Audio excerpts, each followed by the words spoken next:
and I met you in the summer. In this video, I'll be ranking all survivors in the Roblox game Forsaken. Please note that this is just my opinion and don't take any offense to my opinions. So for last place, we have 007 and 7. And the reason for that is quite simple. He provides no actual value to the team whatsoever. He practically only has two abilities that can actually help him in the game. One being the clone, which makes yourself invisible and undetectable for a few seconds, and summons on a clone, obviously. And then you have the cool GUI, which what it does is teleport to the farthest spawn of the map. And the reason it's at last place, I already said, it provides no value to the team. And as a survivalist, I'll argue it could be the best if, placed in like a really sweaty person's hands. But for the average player, you're not going to get much value out of his clone. Just because the killer could obviously see your invisibility really easily. And the clone is actually really easy to recognize. It's not even for pros either. Like most people will realize after a few rounds. So that's why I have 007 at last place. So for 9th place, we have Deuceker. The reason why Deuceker is this low on the list is because he can't really protect himself, and his abilities are not as hard to land as some other abilities in this game, but they're pretty hard to land, and it doesn't really provide much value for your teammates. Deuceker only has two abilities, Spawn Protection and Plasma Beam.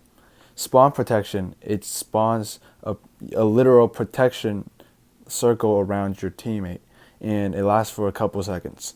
For Plasma Beam, it shoots out a straight beam on whatever you're aiming at. If you hit the killer, it actually slows them down for a bit. And if you hit a survivor, it gives them speed 1 and it gives them a 10 health shield. But the point I'm trying to make is Deuceker by itself is really weak, and the abilities doesn't really help the teammates as much. Deuceker overall doesn't give much value for your team other than protecting them a few seconds or slowing down a killer. You're not gonna be that impactful for the team overall. Deuceker doesn't provide enough value nor survive long enough for it to become an impactful survivor, making it 9th place on this tier list. At 8th place, we have Taff. And the reason I put Taff over here is because Taff, he's not necessarily crazy strong or tanky. He is a support that, he puts down traps around the map. Basically just annoys the killer. It's a distraction of a support. And, it doesn't really do much other than distracting the killer. It doesn't really provide other value. So for tripwire, you just, place down tripwire. You can make it whatever long as you want unless something's in the way. And basically when a killer walks over it, it slows down for a few seconds. For subspace trip mine, when the killer walks over it, it actually explodes. And, it gives the killer helpless, which means they can't use any abilities. It also explodes and gives you subspace 3. Like that. It explodes like that and makes your screen basically dark, and you get subspaced. I don't really see it as a really good survivor. It could be really annoying for the killer, and don't get me wrong, none of these survivors are bad. It's kind of hard to rank them, to be honest, but it just depends on how much value they contribute to the team and how good they are overall if you're playing solo. And that's how I'm ranking this tier list. So you can survive pretty well with Taff if you have the traps down. But, if the killer sees a trap and just, hits them, they'll be gone, and then all of a sudden you have nothing else to defend yourself with. So that's why I have Taff at number 8.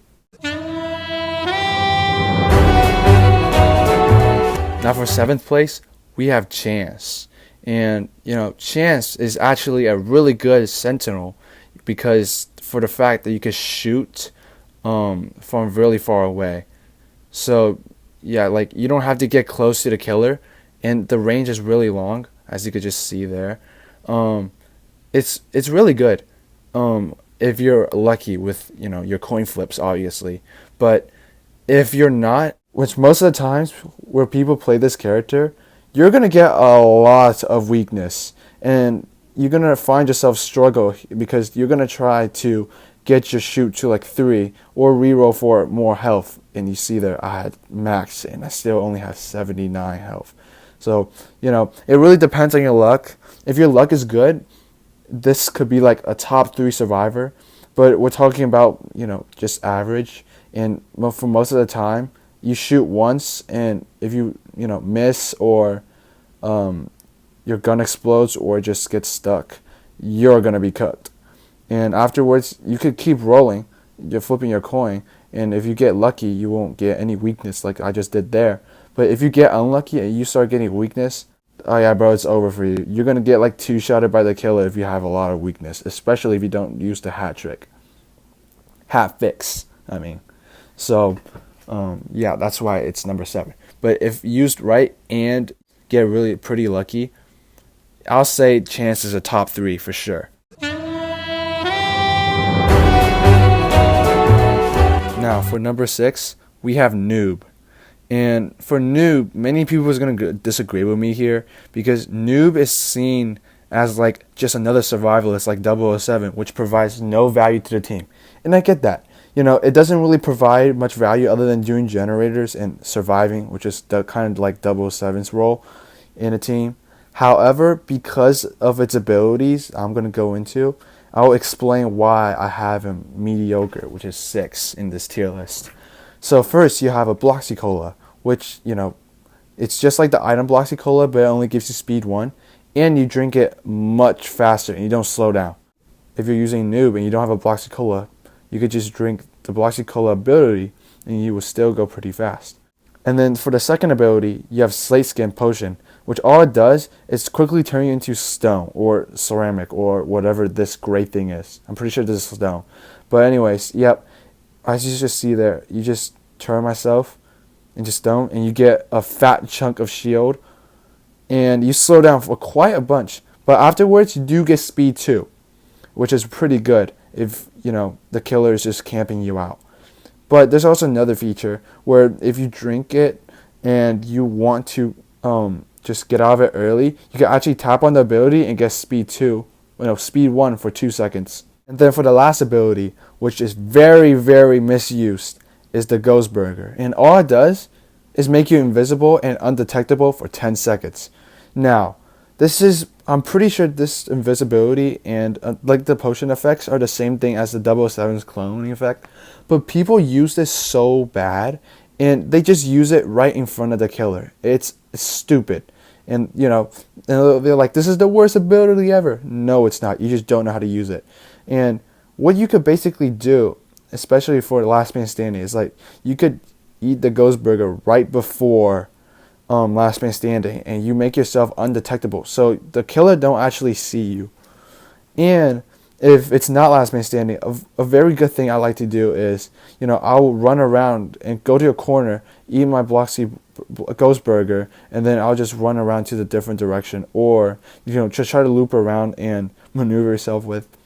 It's not that hard to juke with Noob, and you actually could survive for more longer than 007 in my opinion, just because the amount of abilities you have, and it just makes you really good. That's what I think, and that's why I have it at 6, even though it provides no actual value to the team. But you could get a lot of time out of that clock, and maybe your teammates will win because of that. So I have him at number 6 for that reason.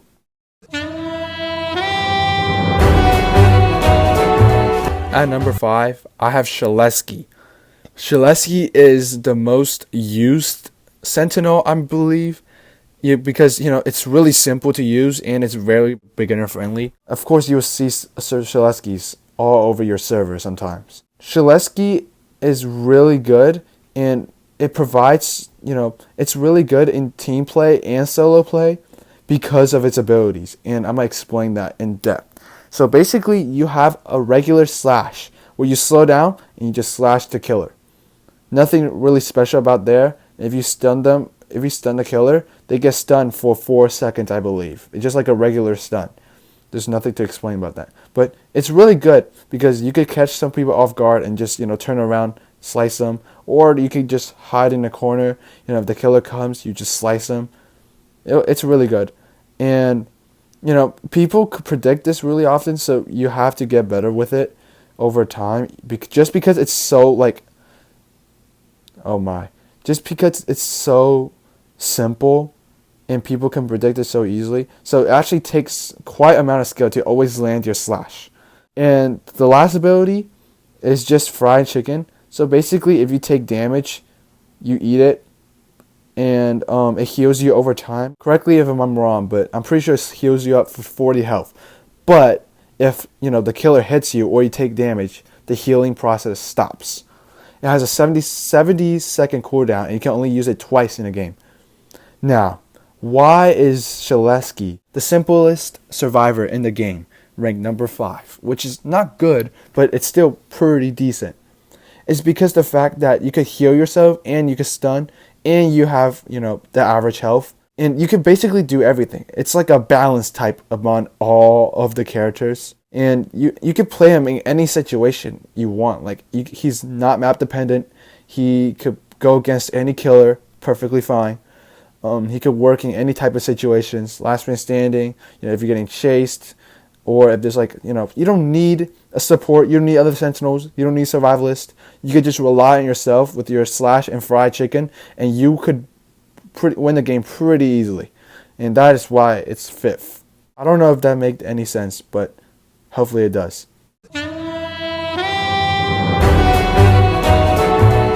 In 4th place, we have Builderman. Now, Builderman is actually a very simple character. He's a support that you could build a sentry and a dispenser around the map. It is really, really, really, really good in team situations. I'll explain why. So I'm gonna go over the abilities first, so you know why it's really good. And oh my goodness, this milestone foreskin looks amazing. I just realized. It's just you got like that Thor hammer. It's a hammer, but it looks like the Thor hammer. You got a bunch of accessories around you. You got the American flag. You got this cool helmet with your nerdy glasses and whatever that thing is nearby your face. But it looks really cool. Anyways, out of the topic. So first you have a sentry, and all you do is build a sentry. And what it does is the sentry practically just shoots at the killer when it's in range. I can't see that in lobby here, but you can see it in the game. The second ability is dispenser, and it's pretty simple as well. You just build a dispenser, and what it does, it heals survivors. Survivors get in the zone, and if they take damage, they will slowly heal up. I'm pretty sure 1 health per second. I'm pretty sure that's it, but it's really consistent. And that's the reason why Builderman's 4th place. It could work into any lineup whatsoever. And it's easily the most overlooked and underrated survivor in the game. Just because of how boring it is does not mean it doesn't give a huge impact to the team. I've seen killers get a bunch of people low. And all the survivors have to do is come to the dispenser and camp there for a little bit. And boom. The game has changed, and the killer will struggle for another 2 minutes, a minute. I don't know, depending on how good the killer is. You know the point. Builderman is really consistent, and he helps the team in any kind of way. It's not extremely map dependent. Of course, it works best if you place your sentry around a corner or in wide spaces like this. I personally think Builderman is easily the most underrated and overlooked survivor, and he deserves a lot of credit. You could easily win a game with Builderman on your team, a good Builderman on your team that knows where to put your sentries and put your dispensers. They're not hard to learn, especially. All you gotta know is where to put your dispensers, where to hide them, where to put your sentry to the point it just makes the killer annoyed and they have to destroy it because they will lose stamina. value every single time it come across the sentry. So they have to destroy it, and you could just take your chance and run away. So yeah, that's the reason why I have Builderman at 4th place. Now moving on to the top 3. I have Elliot at the beginning of the list. Now here's why. Elliot, everybody knows he's arguably the best support in the game because the fact you can instantly heal your teammates by throwing a pizza, then picking it up, and they instantly heal 35 health. Now that was changed in an update like a few months ago, I believe, where it slowly generates health like a Shedletsky chicken, but much faster. I'm pretty sure like you get all your health from the pizza in like 3 seconds, if that makes any sense. But it's really good. And if you're getting chased, you have your rush hour, which can really help you. You get speed 3 for 2-3 seconds, and then that could really give you a boost if you're in a chase. So, there's nothing really to explain about Elliot because I believe everybody has played it, but it just really, really hurts the killer if they don't kill Elliot's fast, because you could easily just heal your teammates, and and that could easily change the tide of the game. So Elliots are a must target, and they get targeted. They get targeted by like every killer, bro. And so despite the targeting, it's still really good because it just provides so much immediate value to your team. And overall, that's the reason. There's not much to say about Elliot. He has just 2 abilities, one to help him survive, one to help the teammate. Now, for number 2 on this tier list, I have Guest. It's literally the tank of your team, right? And it does his job very well. If you have a good Guest, the killer is going to struggle, I promise you. So first things first, you have the block, which you block the killer's M1s, and if you get a block, you get a punch. And I can't really show the punch because I have no friends on here, but you can look it up. The punch, it's just a regular punch, and you just punch the killer, right? And you could do this thing as a parry, which you block, and then if they hit you, you immediately get your punch, and you punch them, and it's called a parry. It lunges faster than a regular punch, but I'm pretty sure a regular punch lunges farther. So depending on your situation, you might want to block and then immediately parry them, or you might want to block and then wait a little bit until you're out of stamina and the killer isn't. You could just punch him so you could get some stamina back. And then for the second ability, the last, because I explained punch, it's just a charge. You just charge into the killer, doing 20 damage and pushing them back. This could be really useful, especially if you're on a ramp, you have the high ground and you want to push them down. You could just charge into them. Guest is the survivor that you can't really master because it all depends on if you could either predict the killers when they slash, or you just have perfect reaction time, which 99.9% of people don't have, unless you're just a no-life and you play this game 24/7 studying how people attack, and then precisely block when you see the animation comes up. So unless you have that pixel perfect reaction time, you're not gonna get the most value out of Guest.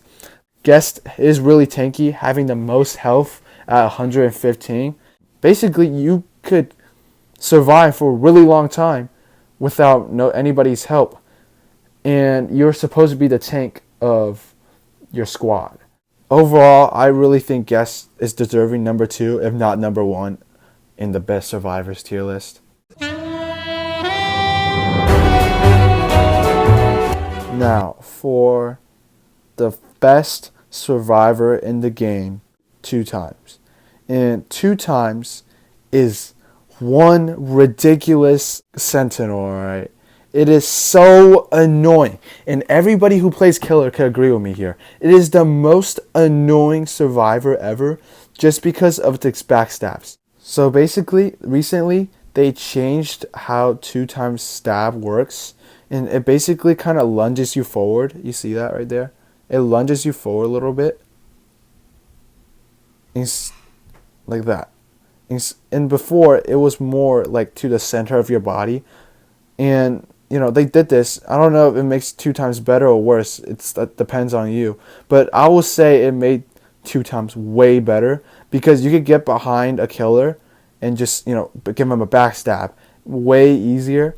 And you could do this thing called trick stab, which, when the killer is chasing after you, and then you just turn around, just give him a stab. You get it.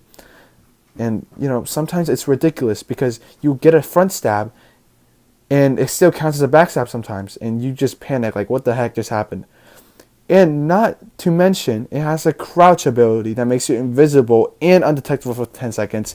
And if you use dagger, it actually lunges you way more. It's like a dash. It's like a ninja dash. And not to mention, 2-time has the thing. I can't use the Rucha ability because I'm in lobby. But basically, you just place it somewhere in the map. And when you get your second life, which you do so by either stabbing the killer 3 times normally or hitting 2 backstabs, it fills up your bar on the side. I'm not sure what the bar is called. When you have the bar on max, if you get killed, you actually respawn with 40 health. So for 2-time in its first form, it has 80 health, and then it goes to 40. If you're in last man standing, you get 110 health in total, which is really, really good, because the only survivor that could top that is Guest, which is the tankiest survivor. And not to top it off, a normal stab could give you 10 health when you successfully stab the killer, and it gives you 20 if you backstab the killer. 2-time is easily the best survivor in the game, just because you could heal yourself, you could stun the killer, you could respawn, you could go invisible, and basically it's a survivalist, it's like survivalist stealthy assassin sentinel, if that made any sense. It's ridiculously good when pros use it, because they could land backstabs so easily, and I can't do that, even though I have him milestone 4. I can't do it because I got him to milestone 4 before the change, so I'm still getting used to all this. But the point is, 2-time is ridiculously OP used in a pro stand, and even for noobs, they will front stab you sometimes, and it will count as a backstab. So Forsaken, please fix your game. It's just 2-time is so annoying right now. Like, nerf him, please.